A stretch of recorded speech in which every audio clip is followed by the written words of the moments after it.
Hi പ്രിയമുള്ളവരെ, ഞാൻ Ubaidullah motivation സ്പീക്കറാണ്, കൗൺസിലറാണ്. തന്റെ വിയർപ്പിന്റെ ഉപ്പ് രസം കൊണ്ട് മക്കളുടെ ജീവിതം മധുരമാക്കി തീർക്കുന്ന മഹാവ്യക്തിയാണ് പിതാവ്. കേട്ടിട്ടില്ലേ നിങ്ങൾ? പിതാവിനെ കുറിച്ച് ഒരുപാട് പറയാനുണ്ട്. പിതാവിന്റെ മഹത്വങ്ങൾ ഒരുപാട് നമ്മൾ കേട്ടതാണ്. എന്നാൽ പല പിതാക്കന്മാരും തളർന്നു പോകുന്ന ചില സന്ദർഭമുണ്ട്. അങ്ങനെ ഒരു അനുഭവം ഞാൻ പറയാം. മക്കളെ നമ്മൾ ശ്രദ്ധിക്കാതെ പോകുമ്പോൾ മക്കൾ ചെറിയ ചെറിയ തെറ്റിലേക്ക് ചെന്ന് പെടാൻ ചാൻസ് ഉണ്ട്. പിന്നീട് വൈകിയ വേളയിൽ നമ്മൾ തിരുത്താൻ ശ്രമിക്കുമ്പോൾ ഒരുപാട് പ്രയാസങ്ങള്, ബുദ്ധിമുട്ടുകൾ അതുകൊണ്ട് നമുക്ക് ഉണ്ടാവാറുണ്ട്. അതിനുള്ളൊരു ഉദാഹരണം ഞാൻ പറയാൻ പോകുന്നത്, 2 വർഷം മുമ്പ് ഒരു സുഹൃത്ത് എന്നെ വിളിച്ചിട്ട് പറഞ്ഞു, 18 വയസ്സുള്ള ഒരു മോനെ കൗൺസിലിംഗ് നടത്തണം. ഞാൻ ചോദിച്ചു, എന്താണ് പ്രശ്നം? SSLC ഫുൾ A+ വാങ്ങിയ കുട്ടിയാണ്. ഒരുപാട് മൊമെന്റുകൾ വാങ്ങി കൂട്ടിയിട്ടുണ്ട്. അവന്റെ ഫോട്ടോ എല്ലാം ഫ്ലക്സുകളിലൂടെ ഉയർന്നിട്ടുണ്ട്. അതുപോലെ +2 നല്ല ഉന്നത വിജയം കരസ്ഥമാക്കിയിട്ടുണ്ട്. ഡിഗ്രിക്ക് ഗവൺമെന്റ് സ്ഥാപനത്തിൽ തന്നെ ഷീറ്റും കിട്ടിയിട്ടുണ്ട്. പിന്നെ എന്താ പ്രശ്നം? അപ്പൊ എന്റെ സുഹൃത്ത് പറയാണ്, പ്രശ്നമുണ്ട്. വൈകുന്നേരമായി കഴിഞ്ഞാൽ കൂട്ടുകെട്ടുണ്ട്. ചില കുട്ടികൾ ഒരുമിച്ച് കൂട്ടുകൂടി ചുറ്റിക്കറങ്ങുന്ന ഒരു സ്വഭാവമുണ്ട്. ഗാനമേള, അതുപോലെ ഉത്സവം തുടങ്ങിയ സ്ഥലങ്ങളിലൊക്കെ ചെന്നിട്ട് അടി ഉണ്ടാക്കുന്നുണ്ട്, കച്ചറ ഉണ്ടാക്കുന്നുണ്ട്. നിരന്തരം ഈ മോനെ കുറിച്ച് ഉപ്പക്ക് ഫോൺ കോൾ വരികയാണ് പരാതി പറയുന്നതിന് വേണ്ടിയിട്ട്. സാധുവായ പിതാവിന് സെൻട്രിങ്ങിന്റെ വർക്കാണ്, വാർപ്പിന്റെ പണിയാണ്. നമുക്കൊക്കെ അറിയാം, ഒരു വാർപ്പിന്റെ പണിക്ക് പോകുന്ന ഒരു പിതാവിന്റെ കഷ്ടത എത്രത്തോളാണ്. ശക്തമായ വെയിലാണെങ്കിലും ശക്തമായ മഴയാണെങ്കിലും അവർക്ക് അധ്വാനിക്കണം. കഷ്ടപ്പെട്ടിട്ട് വൈകുന്നേരം തിരിച്ചു വരിക. ഈ പിതാവ് ഒരു 5:30-6 മണിക്ക് വീട്ടിലേക്ക് തിരിച്ചെത്തി കഴിഞ്ഞാൽ കുളിയൊക്കെ കഴിഞ്ഞിട്ട് ഒന്ന് നടു നിവർത്തി കിടക്കും. പിന്നീട് അങ്ങാടിയിലേക്ക് ഇറങ്ങൂല. കാരണം അങ്ങനെ കിടന്നാലേ പിറ്റേ ദിവസം ജോലിക്ക് പോകാൻ ഉന്മേഷം ഉണ്ടാവുള്ളൂ. ഈ അവസരം മുതലെടുത്തിട്ട് പ്രിയപ്പെട്ട മോന് ഉപ്പയുടെ ബൈക്ക് എടുത്തിട്ടാണ് കറങ്ങുന്നത്.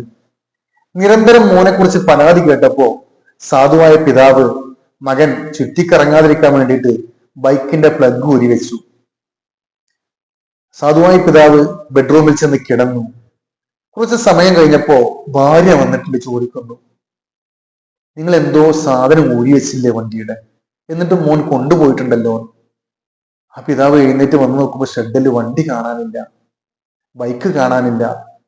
ദേഷ്യം സങ്കടം സഹിക്കവയ്യാതെ ആ പിതാവ് മകൻ തിരിച്ചു വന്നപ്പോ കയ്യിൽ കിട്ടിയത് ചെറിയൊരു പൈപ്പിന്റെ കഷ്ണമാണ്.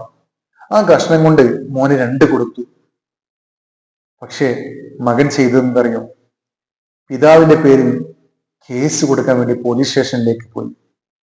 ഇതറിഞ്ഞ പിതാവ് അദ്ദേഹത്തിന്റെ സുഹൃത്തിനെ വിളിച്ചിട്ട് പറഞ്ഞു, എടാ, എന്റെ മോന് അനുസരണക്കേട് കാണിച്ചപ്പോ ദേഷ്യം സങ്കടം സഹിക്കവയ്യാതായപ്പോ ഞാൻ 2 കൊടുത്തു പോയി. വേണ്ടായിരുന്നു, അപ്പത്തെ ദേഷ്യത്തിൽ കൊടുത്തതാ. പക്ഷേ എന്റെ മോൻ എന്റെ പേരിൽ പരാതി കൊടുക്കാൻ സ്റ്റേഷനിലേക്ക് പോയിട്ടുണ്ട്, കേസ് കൊടുക്കാൻ പോയിട്ടുണ്ട്. കുടുംബം അറിഞ്ഞാൽ മോശല്ലേ, നാട്ടുകാരറിഞ്ഞാൽ മോശല്ലേ. നീ എന്തെങ്കിലും പറഞ്ഞിട്ട് എന്റെ മോനെ തിരിച്ചുകൊണ്ടുപോവാ. ആ സുഹൃത്തിന്റെ ബൈക്കിന്റെ പിന്നിൽ ഈ പിതാവ് കയറി. പോലീസ് സ്റ്റേഷന്റെ മുമ്പിലെത്തി പിതാവ് റോഡിൽ ഇറങ്ങി നിന്നു. ആ പിതാവിന് സ്റ്റേഷന്റെ അകത്തേക്ക് കയറി ചെല്ലാൻ മനസ്സ് സമ്മതിച്ചില്ല. അത്രയും പരാജയപ്പെട്ടു പോയിരുന്നു. ഈ സുഹൃത്ത് കയറി ചെന്നപ്പോ പ്രിയപ്പെട്ട മോനെ A4 ഷീറ്റില് സ്വന്തം പിതാവിനെതിരെ പരാതി എഴുതിക്കൊണ്ടിരിക്കുകയാണ്. ഈ രംഗം കണ്ടപ്പോ ആ സുഹൃത്ത് മോനെ തോളിൽ തട്ടിയിട്ട് പറഞ്ഞു, മോനെ, ഉപ്പയല്ലേ, മക്കൾ അനുസരണക്കേട് കാണിക്കുമ്പോ ഉപ്പമാരല്ലേ തല്ലുക. കേസൊന്നും വേണ്ടടാ, പരാതിയൊന്നും വേണ്ട, നീ ഇങ്ങോട്ട് ഇറങ്ങി വാ എന്ന് പറഞ്ഞിട്ട് ആ മോന്റെ കൈ പിടിച്ചിട്ട് പുറത്തേക്ക് കൊണ്ടുവന്നു. പുറത്തിറങ്ങിയപ്പോ കൈയാണ് വേർപ്പെടുത്തിയിട്ട് മോൻ പറഞ്ഞു, കേസിൽ നിന്നും ഞാൻ പിന്മാറാം, പക്ഷേ 2 കണ്ടീഷൻ ഉണ്ട്. എന്തൊക്കെയാണ് കണ്ടീഷൻ ചോദിക്കുമ്പോൾ മോൻ പറയാണ്, എനിക്ക് ഇഷ്ടമുള്ള സമയത്ത് ഞാൻ ഇറങ്ങിപ്പോവും, ഇഷ്ടമുള്ളപ്പോ കയറി വരും, ഇഷ്ടപ്പെട്ട കൂട്ടുകാരോടൊപ്പം കൂട്ടുകൂടും, എന്നെ ഭരിക്കാൻ വരാൻ പാടില്ല. അതാണ് പിതാവിന് നേരെ നിൽക്കുന്ന ഒരു കണ്ടീഷൻ. 2, അടിച്ചതിന് തിരിച്ചടിക്കണം. ആരെ? സ്വന്തം പിതാവിനെ. ആരാ പിതാവ്? അതാ ഞാൻ നേരത്തെ പറഞ്ഞത്. തൻ്റെ വിയർപ്പിന്റെ ഉപ്പ് രസം കൊണ്ട് മക്കളുടെ ജീവിതം മധുരമാക്കി തീർക്കുന്ന മഹാവ്യക്തിയാണ് പിതാവ്. ആ പിതാവിനെ മകന് തിരിച്ചടിക്കണം പോലും ആരെ പറയിപ്പിച്ച മോനെ കൊണ്ട് നമ്മൾ മനസ്സിലാക്കണം. ഞാൻ എൻ്റെ സുഹൃത്തിനോട് ചോദിച്ചു, മോന്റെ ആവശ്യം ആ ഉപ്പ കേട്ടോ? ആ സുഹൃത്ത് പറഞ്ഞു കേട്ടു. ഞാൻ പറഞ്ഞു, ഇനി ആ മോൻ ഉപ്പയെ തല്ലേണ്ട ആവശ്യമില്ല. മരിക്കുവോളം മാറാത്ത മുറിവ് മനസ്സിനേറ്റിട്ടുണ്ട്. മനസ്സിന് മുറിവേറ്റ് കഴിഞ്ഞാൽ പെട്ടെന്നൊന്നും മുറിവ് ഉണങ്ങിപ്പോവില്ല. ആയതുകൊണ്ട് ആ സാധുവായ പിതാവിന് അധിക കാലമൊന്നും അധ്വാനിക്കാൻ കഴിയൂല.